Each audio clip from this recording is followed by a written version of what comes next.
Hello, my name is Ian Aber, and this is Straight People. We're joined this week by Seattle, right? Seattle-based comedian Derek Sheen. Hello, Derek. Welcome. Hello. We're very welcome. Very happy to be here. It's Straight Talk. Yeah, no, not Straight People? Talk. Straight People. Straight People. Yeah, Straight People. Straight Talk would be about prison, wouldn't it? Straight Talk, I think, is actually Ross Matthews' podcast. Okay. So it wouldn't be about it could be about prison. We try to talk kids out of drugs. Yeah. Ross Matthews will be probably talking about other celebrities and being fabulous. And, all right. I like to just talk about straight people, like just regular old, like crusty white bread straight people. Yeah, khaki pants. Khaki pants. Yeah. Absolutely, the uniform of the straight man. Dockers, because you got to be free to move. Yeah, what if you get a hard on at work? When you need pleats, so no one can see how big or little your dick is. That's you right. know what I mean? That slight ballooning in the front that just kind of hides everything.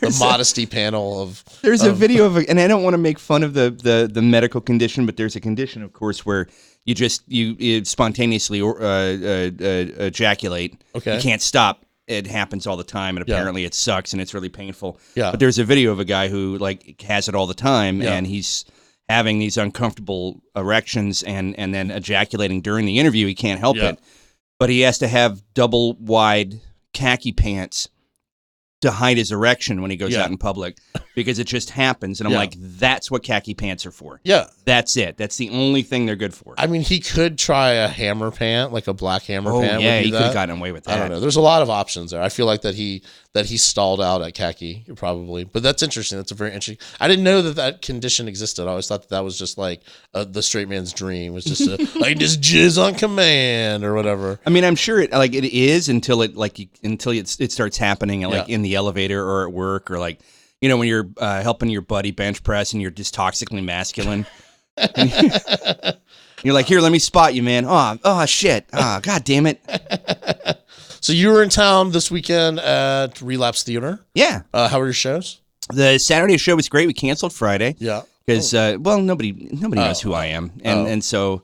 There's so much shit. And it's the Friday basically of Halloween. Yeah, Friday that, and then also, and then there was the, no, that was Saturday. So I guess the synagogue shooting was Saturday. So Friday would just be the bomb threat. So I'm sure on top of Halloween and everything else, everyone was like, the last thing we want to do is see a tiny fat dwarf yell in the basement of an abandoned church.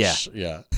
What do you think of Relapse? Have you been there? I love it. I've done it before. I came through. The first time I did it was 7 years ago when Rory Scovel came. Yep, and that was sort of the last incarnation. So it's same ownership, but it's sort of the second round. And they used to have the 1 a.m. show there. Yep. And so that's what I remember most about that place. Yep.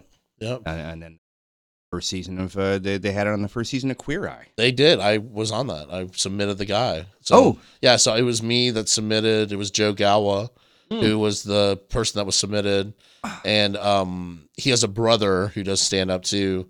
And I think when they found out he had a brother, they were like, "Oh, the brother, they're rivals. That's the angle." And and so I was involved, but they kept asking me if they were rivals, and I was like, I guess I don't know. It was just really funny. But then two comics that we know. Oh yeah, Neil Reddy is also Reddy. He was, but they don't mention him as a comic. I think that it was once they had Joe, they were like, all right, because I think what they realized is once they met two comedians, they were like, oh, this could just be the whole show is just gay people fixing comedy. That would be a. I mean, it should happen. I mean, that's what I feel like I'm doing, at least in my own way. And when I talk to other gay people in their scenes, there's some where I'm maybe not working on your aesthetic, but I'm certainly tinkering with the insides of some of the straight people that I come. Well, with straight male comics, the tinkering all has to happen on the inside first. Absolutely, they'll get shoes and sweaters later, but we got to. Yeah, exactly. They'll find a woman that will dress them. There's a woman out there to dress you. There's one. There's always one. I mean, I found one. So did you enjoy Queer Eye? Is that like a? Yeah, I love it. Yeah, I'm Jonathan. Jonathan is my avatar on. Absolutely. On Netflix. Great. So every time I turn it on, I'm like, there we go. It's the smiling face of Jonathan. Yeah, he's super funny. Without the rest of them. Yeah. To varying degrees, I really like. I always make fun of I just had Guy Branum on here, and Guy was talking about his book. And he was like, yeah, my book's not in the airport. Now, if I was one of the Queer Eye guys, my book would be in the airport. And I was like, even Karamo's book? I don't think Karamo's book would be in the... But I don't think it will be. Jonathan, I think, is the one who's he's... even when he doesn't cut their hair, I'm like, I don't mind. It doesn't bother me. I'm fine with it. It's okay. He's the gay guy that I grew up with. He's just he reminds you that like, oh, you know what, life's really short, so you just got to get in and have fun with it and live in the moment. And Absolutely. so he's like the embodiment of that, which I love. And so you mentioned that growing up with that kind of gay person. So you identify, of course, as straight. So you are one of the straight people that this show is about and for, to a degree. So much privilege, isn't it? God damn I know. it. I couldn't. I was like, who needs a podcast?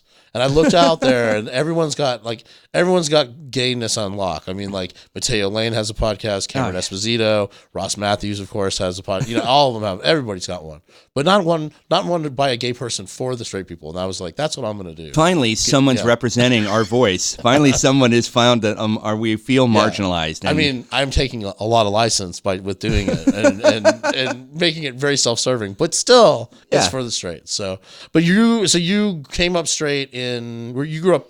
I grew up in Seattle. In Seattle. Yeah. So you were born like in the city, or I was born just south of Seattle. Okay. In the airport city of Burien, which was really close to SeaTac Airport. Okay. And it's right underneath the flight path. Yeah. So my whole childhood was just planes flying overhead, and my mom and dad bought a place in Federal Way. So I was after I was 5, I moved even farther south.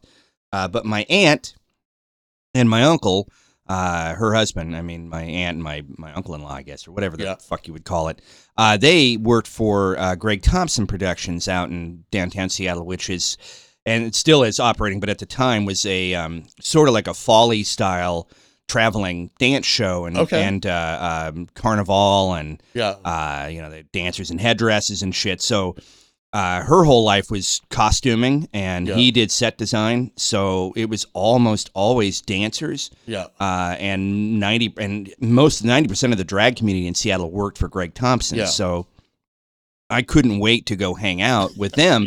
Because the whole house was usually just a carnival. Yeah. And their wedding was the first time I'd ever really just been like surrounded by drag queens and how old were you? I want to say I was 6 or 7, but like I identified with that culture more than I did with like the stuff that was happening around me. I really identified. I mean, the comics I liked, of course, were I had Mort Saul and George Carlin and all that stuff, but I would definitely push people out of the way to get to Waylon Flowers and Madam as well. Yeah. So I used to love Waylon Flowers. Oh God damn it! All that innuendo, baby. So subversive too. Like, and I think that's an interesting thing that's sort of been forgotten in the kind of style of the way queer comedy is done now.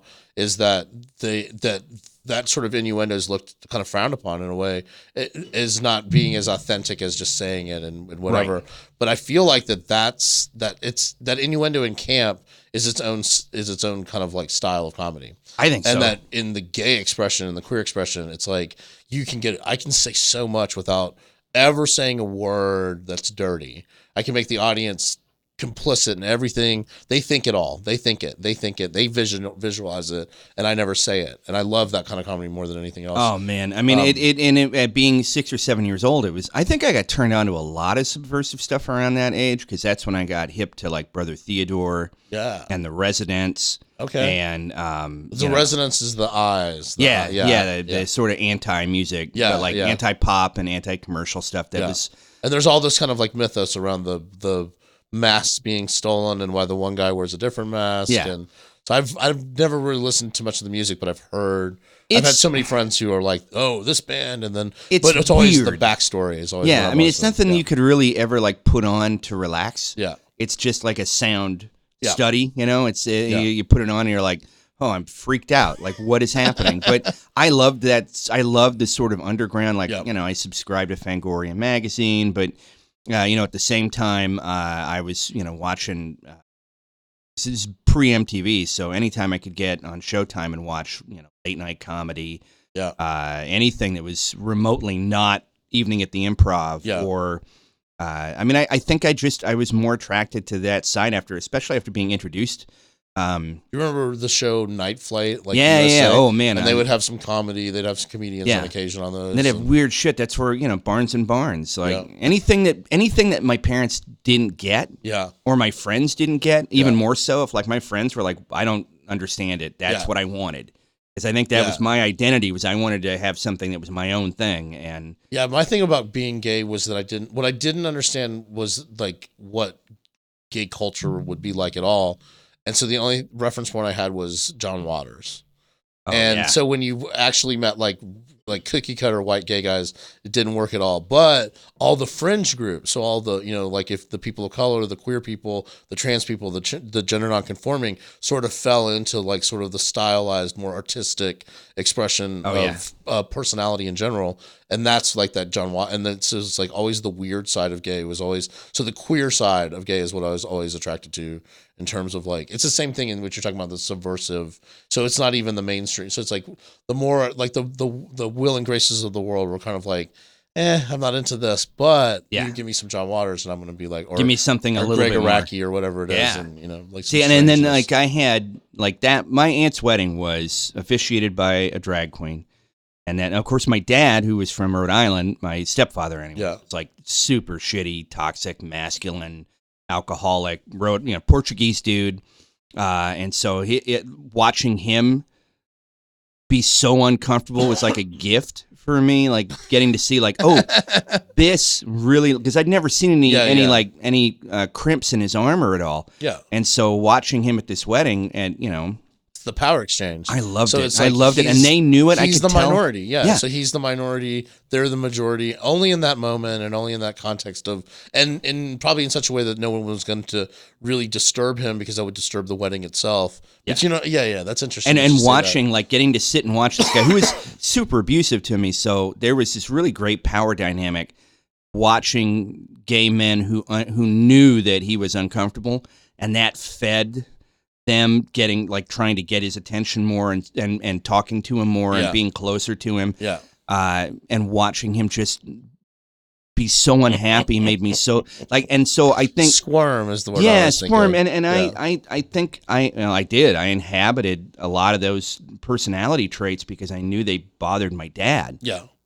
And so I would start dressing more colorfully. Yeah, you did a post recently that was kind of like, I think it was something about like being told to not be so talk about dick sucking so much. Yeah, it was a club I did, and it was the same thing where it's like, well, fuck you, I'm going to do 30 minutes of it. You tell me not. First off, you use the word faggoty, like at me in a club, then you've already. If you're not gay, you're not allowed to use. Yeah, that word. And you just issued a clear invitation to the dance or the TED talk that I'm about to give on how to give head properly. I do love that word though, faggoty.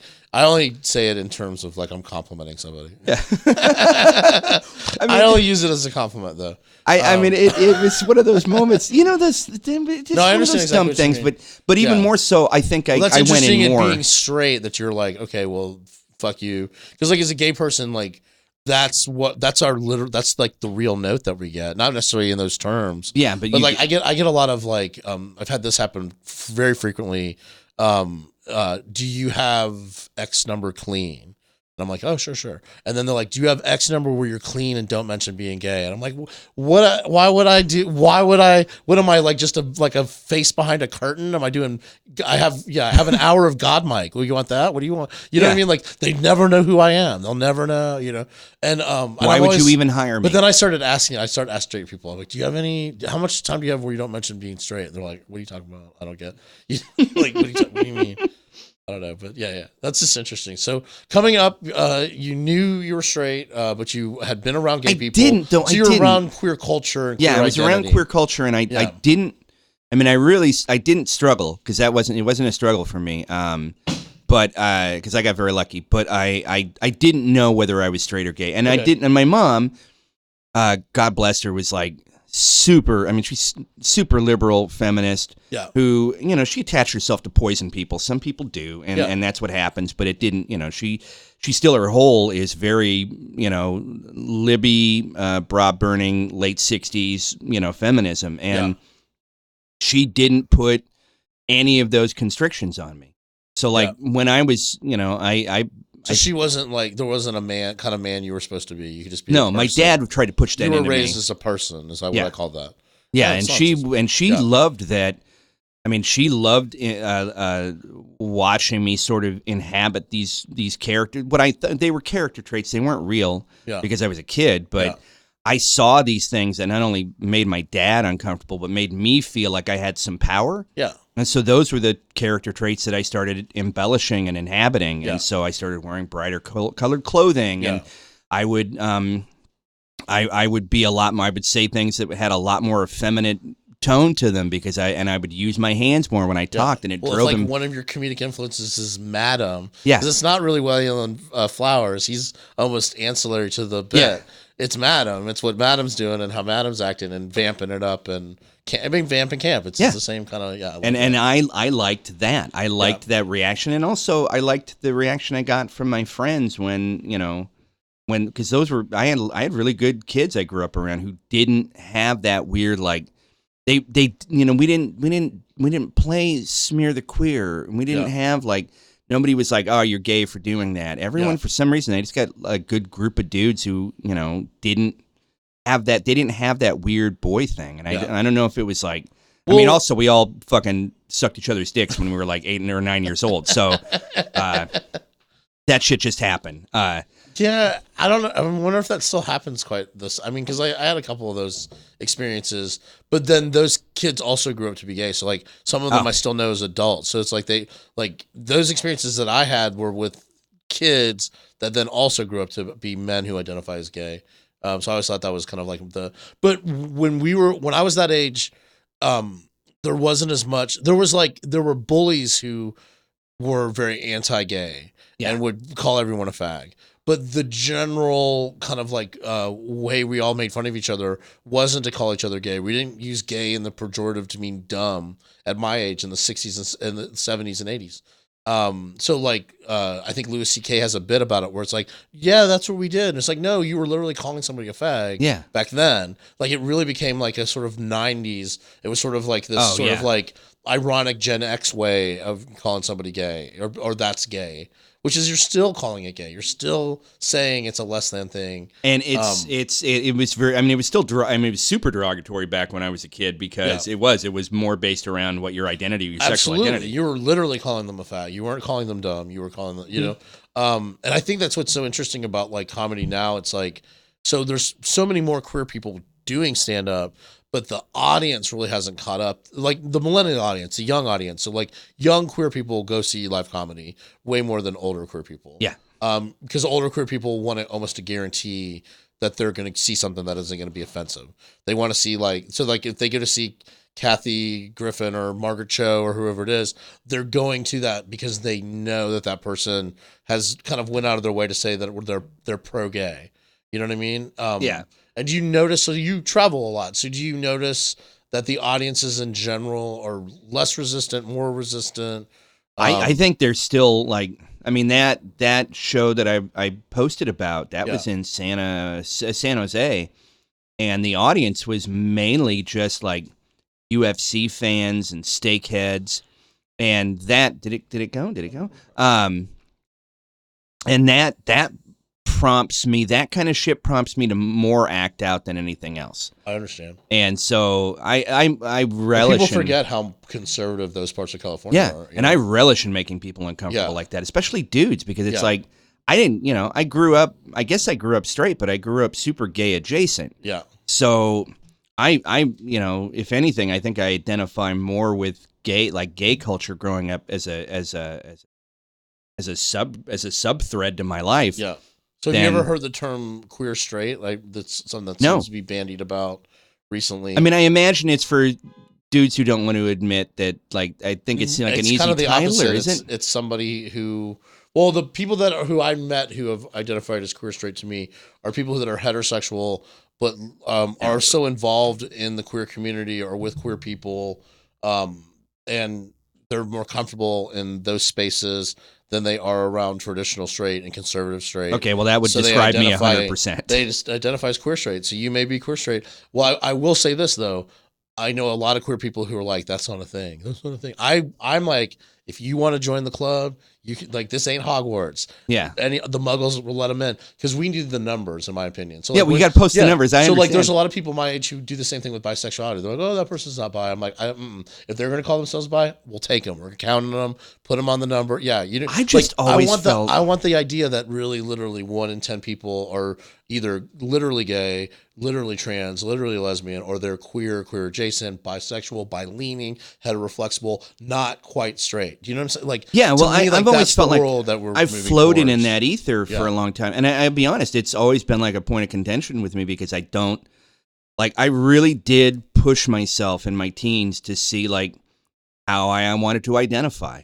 And that included, you know, experimenting, you know, with other men. I mean, I've talked about it publicly. And and I really was like, okay, let's see if that's my thing. And I really stepped out there. I wasn't, you know, definitely wasn't afraid because I didn't really give a shit about what anybody else thought of me. I was more concerned with, who am I? Yeah. You know, I'm the kid who was like, who would still get up and watch, God damn it, there was a play that they used to have back in the day, like cable, especially Showtime, would have like Broadway premieres, and they would play them like, you know, twice or 3 times a day. Yeah. And I got to remember the play. I can't remember the name of it right now. Scott Baio was in it, but he played a teen who was struggling with his identity and trying to figure out if he was queer or not. Yeah.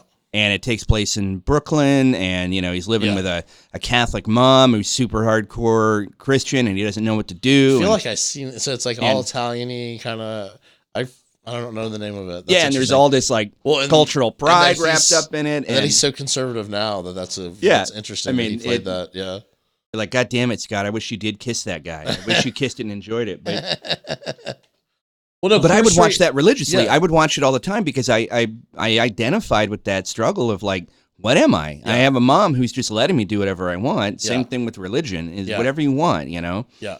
Figure out who you are. And then I had a dad on the other side who was like, if you're gay, and I'm like, well, then I want to be gay. Yeah, yeah. Even more so, just to fucking anger you and have you not take me to work with you on take your son to work day. And he stopped doing that like the first time I came to work and just started talking about like how, like, everybody's like, what do you like to do? And I'm like, oh, I like to garden and I like to sing and I like to do all these. And he was like, stop doing that. And I'm like, I'm going to do what I do. And he's like, you're doing a character and it's making my friends uncomfortable. And I'm like, it's making you uncomfortable. Yeah. And it drove him nuts. He never brought me back. Yeah. I used to ham it up quite a bit to get out of things. My dad used to tell me I had flamboyant hand gesture syndrome. That was his big, like, my hands would move around too much. So like when I had to, like, when they would like, when I'd have to go places, I would just do that until they made me, I go sit in the car, they give me money for the video game or whatever it was. I'd be like, Father, no, and then just like that. I get That's exactly what I did. $1. Oh, I really hammed it up. And but can we, you know, I think on the other side, the other part of that is that's us, you know, that's the gene of a stand-up. Oh, absolutely. You use comedy as sort of a shield. Well, and not even just comedy as a shield. Let me be the embodiment of the thing that you're making me hate about myself, and monetize it. Let me monetize it for a second, or let me control you with it for a second. I learned so many bad lessons from all of that. Like, they didn't teach me what they taught me to do was like, they taught me to lie. They taught me to hide myself. But they also taught me like comic timing and a bunch of, you know what I mean? So there's all these lessons I learned, and not a single one of them had anything to do with being straight, unfortunately. But yeah, I think that's an interesting, but queer straight. So that's something you should think about. I mean, I never really, I mean, I didn't know if that, because here's the thing. I feel like it's a valid identity because, like, the more queer culture becomes mainstream, the more straight people are going to be like, so it's like, okay, if you're queer or gay adjacent, at some point, where are you appropriating and co-opting and blah, blah. But if you're a part of it, you know, maybe not sexually, but in other aspects of the identity, you are queer to straight people. You're queer to other straight people. You're not right. Oh, I'm super queer to other straight people. That's what I'm talking about. And that, but I also for most of my childhood and even through my teens, I'm saying you can be gay for pussy is what I'm trying to tell you. Excellent. Thank you. Because that was actually the title of that I was going to use for an album. Gay for pussy. Yeah, and then I got a couple of letters like from 2 of my feminist friends who were super pissed about it. Oh, really? Yeah, and they were like, Interesting. you can't use that word; it's so gross. Oh, And pussy? yeah, and they were like, it's also offensive. Women don't like the word Like They I've don't never like heard that. a man go, "Oh, I hate the word," but women, I've definitely. My sister-in-law And I loves was like, it. I guess I'll change it. And, Yeah. and What'd you change it to? what did I change it? Oh no, Chip Pope named my first album Okay. instead. I just put it out in the open, and he was Yeah. like, so he named it Holy Drivel because I Okay. was a Dio fan. Okay. Nice. So I was like, yeah, I'll use that instead. Nice. But I really feel like I always embraced gay culture, but I was super quiet about it to everybody else because I didn't want people to think I was taking advantage of Yeah. or that I was appropriating it. Yeah, And I'm yeah. even more careful now. Like I won't. I'll support all my friends. I'm I'm It's a very allyship, strange. To but me, it's a very strange thing because most gay culture is like recontextualized straight culture that has been appropriated in some capacity. You know what I'm saying? So it's like sure. the gay people as a group are still segregated into whatever we are: old, young, male, female, butch, femme, white, black, and all that. But then we come together in so many ways that we do share a bunch of stuff. And then that we say, which is gay culture, which is actually really probably the best parts of straight culture or shitty parts of straight culture that we've repurposed or redefined, or you know what I'm saying? Yeah. And then, so then to say that straight people don't have access to that, it's almost like, well, where did we get it from? Well, I You would know? like to say I would rather like to contextualize it as you gentrified straight culture and made it better. Sort of. There's some process that we're doing, Yeah. and it's not from nothing. We create like to me, like, you know, the phenomenon of women going to gay bars for their bachelorette parties is a strange thing, because it's like really what that is that sort of like the Exoticism. it's like it's an abstraction of the concept that gay men and female women, we were sympathetic and friendly to each other. So these women aren't women who have gay friends. These are women who are like, oh, the gays are gonna love us because it's our bachelorette party or whatever. And so it's not like they want to be friends with gay people. They just want to co-op the experience for the night. Oh. Do you know what I'm saying? Yeah, and, yeah. And in a way, okay, yeah, that's fucked up. Get out of our bars, blah, blah, blah, blah. But in another way, as gay people, we do that constantly. I'm constantly like slumming it with the straights. Like doing comedy is my version of that. I'm out in the straight world studying the straights and bringing back the best pieces of it from me for my comedy and whatever I'm doing, like, you know, in terms of content, right? Yeah. But it's still the same. It's still the same. So it's like sometimes the appropriation conversation for me, it's like, when people of color are saying things are being appropriated, I listen. And when women say things are being, I listen. But when like a white gay man is yelling at a white woman about they're doing X, Y, and Z, I'm like, you know, you got something from her too. You know, there's some aspect of your persona It's that even funnier you've if they're- adopted from a woman. So I think it's okay. It's even you know? funnier if they're dressed in a Vera Wang gown when they're doing it. Absolutely, absolutely. It's even more Yeah. telling. I don't know. You're appropriating gay culture, and I'm like, hold on, are you wearing a delicious red gown right Yeah. now? And like gay culture is really kind of like, I feel like that gay culture is sort of like the concentrate from which the rest of the culture is made at this point. That we're distilling it down to like the Well, quintessential that's a really good way to put it. I mean, you think about it, it's like, okay, well, people used to eat lunch in restaurants, and now on the weekends, do people eat lunch in restaurants, or do they eat brunch? You know, there was a time 20 years ago where most people were going to lunch on weekends. They weren't going to brunches. Yeah. You know what I'm saying? And Well, brunch happened, you know, I mean, I remember my sister, like fun brunch though, like Yeah. not like hotel brunch, because that's what I used to know brunch as. Oh, Brunch God, was a man. very straight, boring thing when I was a kid. Yeah. And the brunches of like when I in the early '90s when I would go to somebody's house or meet 20 people, you know, a table of 20 that I was going to hang out with, and like fun brunch, that was a gay thing. That was like a, you know, oh yeah, we don't go to church, we go to brunch. I was like, That's what I remember, because I Yeah. remember brunch when I was growing up would happen in a hotel lobby, steam pans on a Sunday. Yeah. You know, Carving station, Yeah, prime carving. rib, all that shit. and my sister would go to Capitol Hill, which was in Broadway in Seattle, which was the gay area Yeah. of town, and they would have like a noon, you know, like breakfast, lunch, egg sandwiches, drinks, and I'm Yeah. like, why aren't we doing that? Why are we going to the Red Lion and eating fucking the dude at the omelet station looks like he Yeah. just wants to put his face in Yeah. that sterno, and And now, but that brunch is now straight culture and Yeah. white, and very white culture, I think.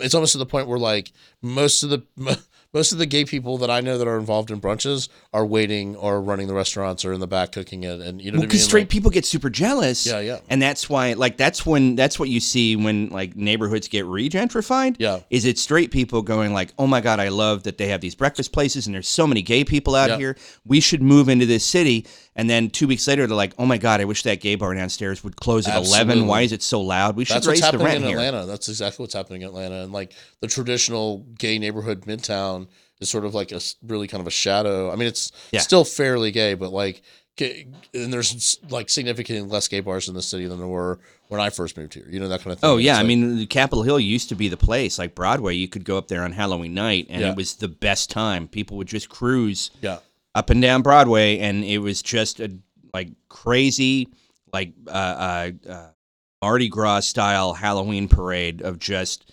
drag queens in the greatest costumes ever, just walking up and down Broadway, getting more and more drunk. And now it's like, you know, a bunch of there's a Magic Dragon Chinese buffet and lots of herbal shops, and because we're very close to Google and Amazon, and there's no Halloween, and it's just sad. There's like maybe a couple of gay bars left up there. That's what it feels like here too. I mean, it's still fun. They're still lively, but it's just like, it's sort of just not the same.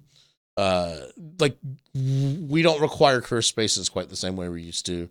Though they are still crucial to our existence. It's just very sure. I mean, it's not the social part of the like. Yeah. You know, I mean, straight bars are fucking dull. They're just dull, and I don't want to. You know, I mean, and I've been to like gay country bars. Yeah, those exist where it's just country music and people are drinking and playing pool. We used to have one here called Hoedowns. Oh shit. We don't anymore. They have a great.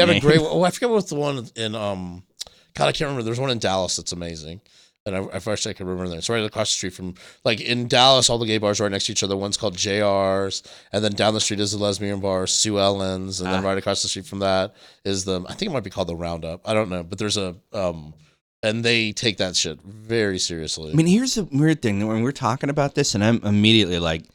And this is, I guess this is why I just kind of, I guess I'm a gender tumbleweed, but I remember all the gay bars. I couldn't name a fucking straight bar growing up to save my life. I couldn't name one. I mean, I remember Hamburger Mary's on the Hill, and I remember going like when in my early 20s, just like hanging out at the Eagle. And just kind of passing. Oh, yeah. You know, just kind of, because I just want to hang out in that bar and just listen to music. And drinks were cheap. And you're just watching dudes in leather that look like Tom of Finland painting or drawings just fucking making out with each other. And I'm like, no one's going to bug me here. This is great, man. I just want to drink and hang out. Or go and watch boys cage dance at our place. And that's funny.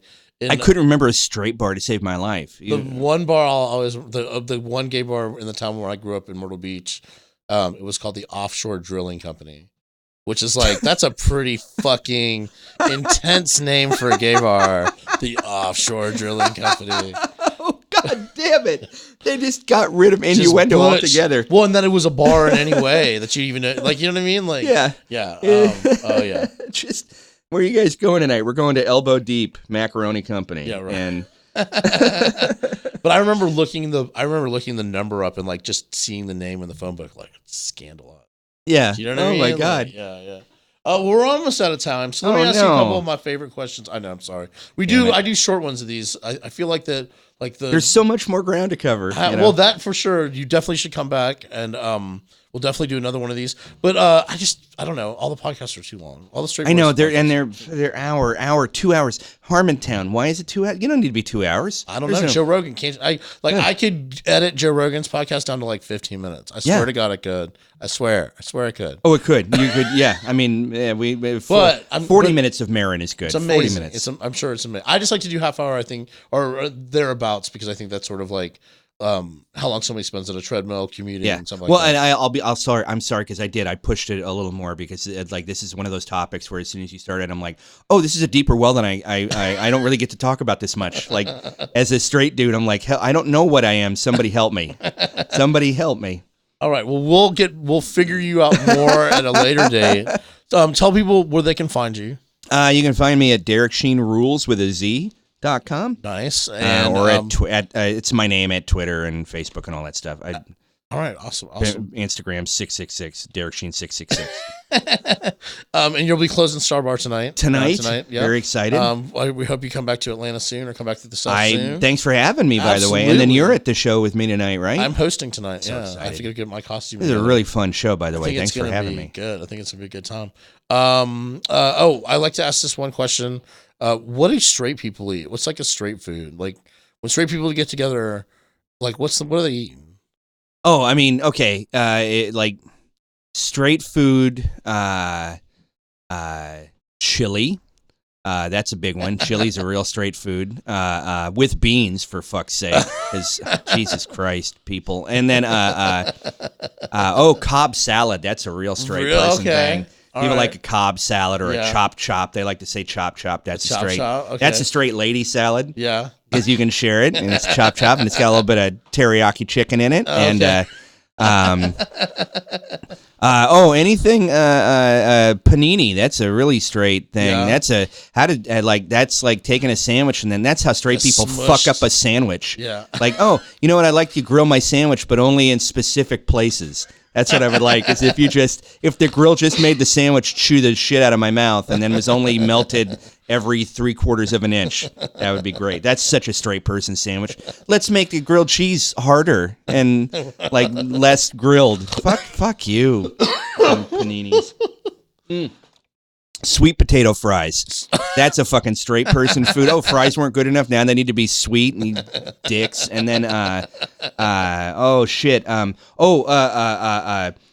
potato skins, super straight. Potato skins, tater skins, or tachos also. Tachos. Yeah, tachos. Okay. Those are tater tot nachos. Tater tot nachos. Because, you know, what we needed in our nachos on top of the cheese was just more, we need a carb load, really go to town. Can you fry them? It's not like you can actually even sustain toppings on a tater tot. No, they don't stick. You can't pick it up like a chip. No, they just put chili on top of it. And now it's chili and melted cheddar cheese. Do you remember in the 70s, or when they introduced the taco salad at Wendy's, and they just had the audacity to put chili on lettuce and call that a taco salad? What the fuck is that? That's the straightest thing that's ever happened. That's such a Wendy's thing, because remember, they had that fucking chili. They had to put the chili on everything. Yeah. That chili was just made out of and I used to work for one, so I worked at a Wendy's. They used to ran yesterday's Super Bar, hamburger. Shit. Remember because the Super Bar was the Super best. Bar almost made me have a panic attack. I think I was like, the salad bar was already too much. Yeah, but the Super Bar. Yeah. And I'm glad they got rid of it. Wendy's is straight people food, that's for sure. Oh my God, yeah, I need my burger square. Could it what sign was it? Right, was it the square burger? Yeah, oh my God, yeah, exactly. Wow, you took the hamburger and made it square. Yeah. Good job, Dave. Is your name fucking Dave? Oh my God, not Mad Dave or anything cool like that. All right, so Derek, you have officially won Straight People the podcast, because every time I ask people what a straight food is, most people are like, potato salad, and you came up with like 11 good answers. So, all right, this has been Straight People. That's been Derek Sheen. Oh, thank you. Fix yourselves.